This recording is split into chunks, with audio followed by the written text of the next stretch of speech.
A descoberta do fogo gerou uma revolução nos costumes do homem. O domínio do fogo abriu o caminho para novas invenções. O conceito de inventor, na minha opinião, é alguém que pega os estudos anteriores, dá um avanço neles e depois outro prossegue.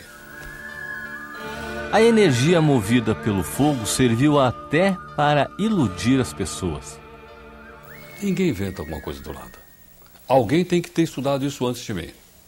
Vou dar um exemplo. A máquina a vapor apareceu no finalzinho do século XVIII na Inglaterra, desenvolvida por um cara chamado Newcomen.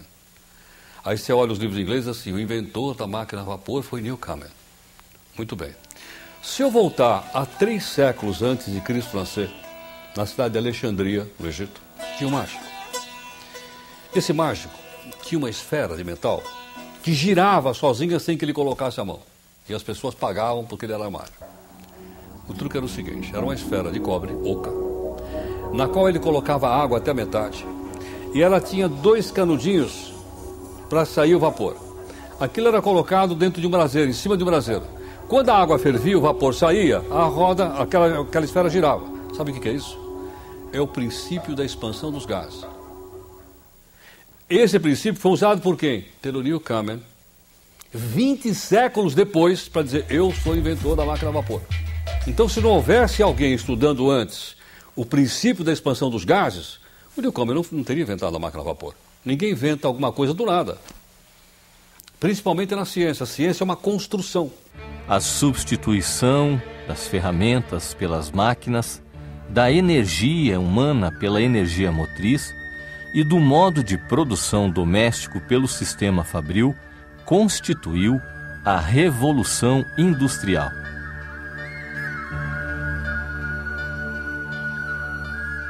Com o advento do motor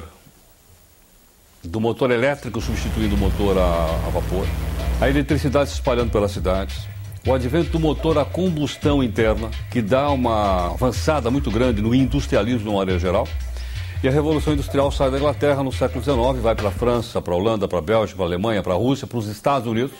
A indústria de bens de produção se desenvolve e cresce a concorrência entre as nações pela hegemonia e pioneirismo das descobertas.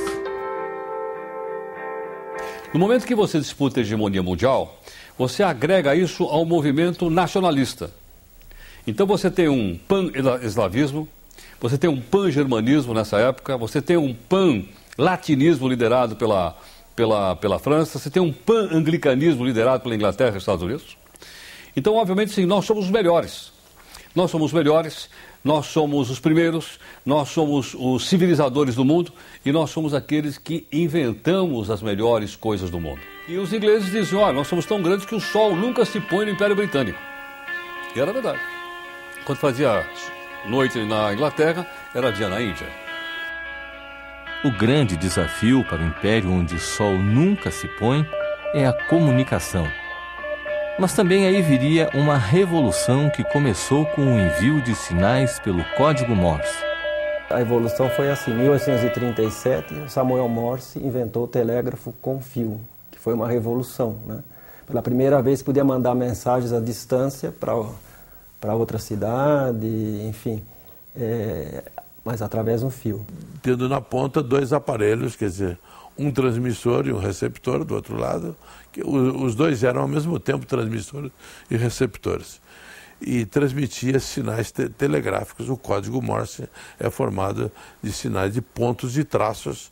É um sistema binário, portanto, né? Aí a outra revolução veio em 1876, quando o Graham-Bell patenteou o telefone. Aí já tínhamos a voz, né? Com limitações de distância, mas já tinha transmissão da voz.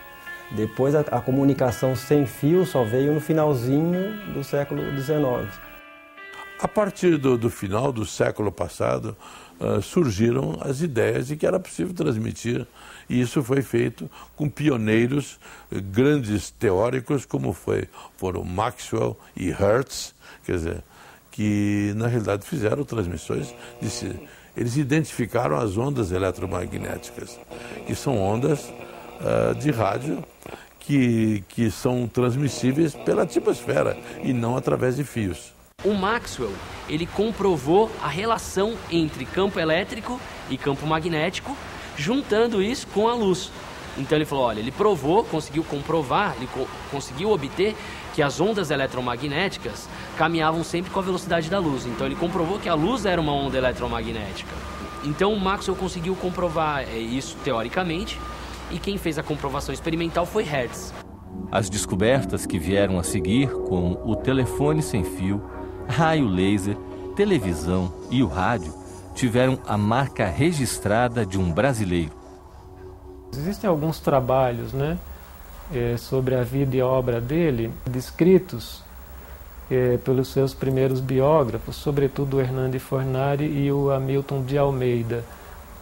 E é interessante porque ele é uma pessoa, é um polímata, né? Ele tem interesse pela medicina, biologia, parapsicologia, postular o efeito Kirlian, né, que foi depois, mais de 20 anos, proposto por um casal de técnicos em eletrônica russos, o casal Kirlian.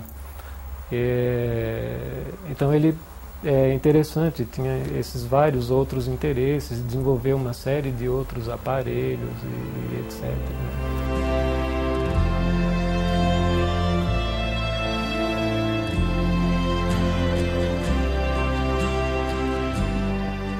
Desde pequeno, por exemplo, ele já manifestava assim um interesse pelas ciências.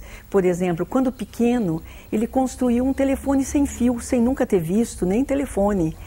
Então, as brincadeiras dele já eram com coisas que já eram possíveis de descobertas futuras. A primeira vez que eu ouvi falar do Padre Landa foi numa aula na Faculdade de Jornalismo da Fundação Armando Álvares Penteado, a FAAP. Uma aula do curso de rádio, que o professor era um chileno, Júlio Zapata, e ele que surpreendeu todo mundo dizendo que, né, vocês aprenderam que o Marconi foi o inventor do rádio, mas não foi um brasileiro, foi um padre. Então aquela história, assim, além de ter me surpreendido, me impactou muito, né, pela injustiça cometida com esse sacerdote. E foi aí que eu comecei a pesquisar, incentivado também por esse professor, porque ele, em todo momento da aula, ele dizia que essa história não está completa, mais coisas vão surgir com o decorrer do tempo. Existe um livro, apenas um livro a respeito, que era do Hernani Fornari. E foi aí que eu comecei a pesquisar, em 76, e não parei até hoje.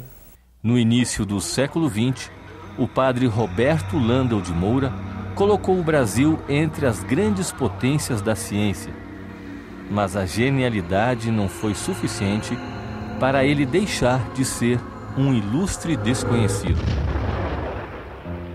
O padre Landel de Moura é um dos exemplos mais contundentes desse complexo do colonizado.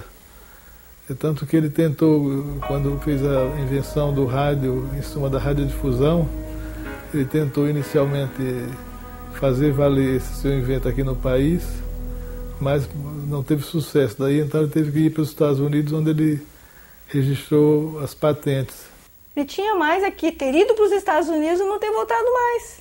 Ter ficado lá, pelo menos lá ele teria sido valorizado, teria sido respeitado e talvez reconhecido há muito tempo.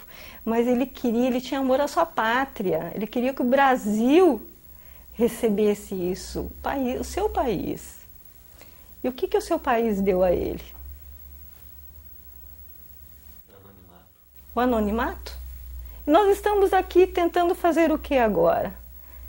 Fazer com que ele ressurja das cinzas como uma fênix? Mas uma coisa é certa, nós estamos fazendo aquilo que não foi feito no passado. Bom, eu acho que o Landel de Moura tem que ser colocado no panteão dos inventores da segunda metade do século XIX, ou seja, da segunda fase da Revolução Industrial. Tem um panteão ali, E ele tem um lugar ali dentro desse panteão. Né? Só que ele não é inglês, ele não é irlandês, ele não é francês, ele não é sueco, não é alemão, é brasileiro.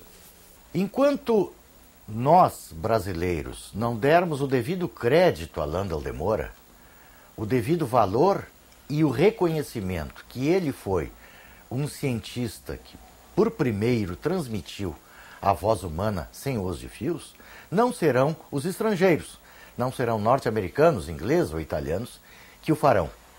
O que se vê é que cada país promove o seu. O padre Roberto Landel de Moura deveria estar 100 anos-luz à frente da sua época, porque ele foi um gênio. Ele descobriu várias outras coisas. O rádio foi um dos inventos do padre, mas não foi o único. O pai que criou o rádio, que foi o precursor da fibra ótica, da televisão, é, sem dúvida, o padre Landel, como ele gostava de ser chamado. Penso que o Congresso Nacional, seguindo uma iniciativa do senador Sérgio Zambiase, que me antecedeu aqui nesta casa como radialista, de considerar como um herói da pátria. Hoje, essa imagem que o trabalho que o Senado está fazendo, que o serviço de comunicação do Senado está produzindo, é também uma forma de reconhecer e resgatar a história. Este trabalho todo que vocês fazem seguramente ajuda a consolidar, né, uma imagem que infelizmente ficou esquecida por muito tempo, mas a partir deste movimento, né, seguramente ele é um acelerador para que finalmente o Brasil veja em Landel de Moura este herói, né, e ao mesmo tempo, né, se possa estimular que mais brasileiros continuem produzindo, continuem inventando, continuem consolidando a imagem do Brasil.